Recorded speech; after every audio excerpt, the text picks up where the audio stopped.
I'm going to take exception with this comment. So what's this comment about? I did a video showing a woman who talked about the job interview that she went on and the job that she was offered and why she had to turn the job down. The job was working in an R&D on an R&D team for a multi-billion-dollar pharmaceutical company.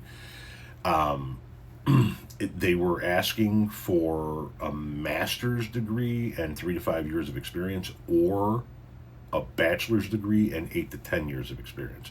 She had the bachelor's degree and 8 to 10.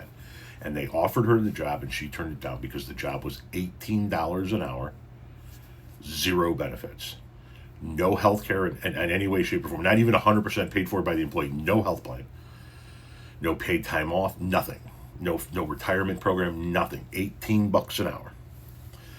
And this person here says, I understand you're from Chicago and costs of living are, I think he meant to say, much higher there. I'm from a small town and could survive on 18 an hour, and I probably wouldn't qualify for assistance. No, you can't. No, you can't, because you're not looking at the whole picture.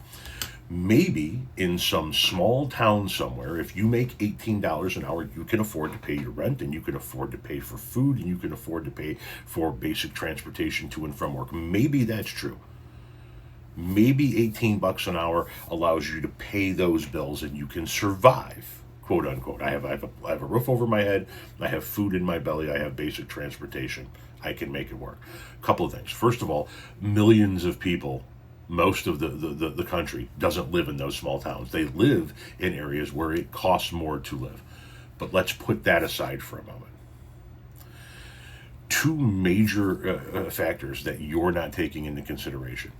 One, she has a bachelor's degree and 10 years of experience, which means she's probably still paying for that education.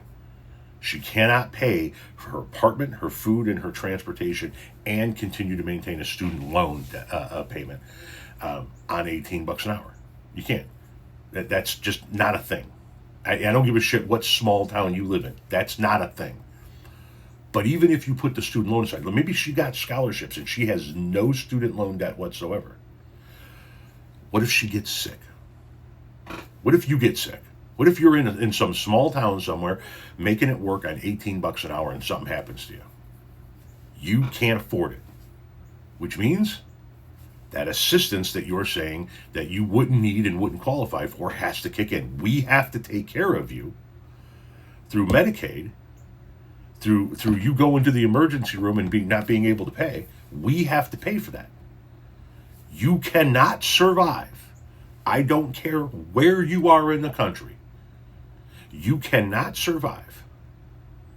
And let me just make sure we understand. I don't give a fuck if you are living in Manhattan, in the city of New York, or in the smallest rural town in the middle of fucking nowhere. You cannot survive on $18 an hour and zero benefits without some type of government assistance at some point in time.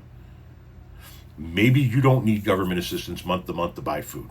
Maybe you don't need government assistance to keep the lights on and to keep a roof over your head. But sooner or later you're going to get sick. Sooner or later you're going to need to go to the hospital. And you will not be able to afford that. And government assistance will kick in. And that's what you're not taking into consideration.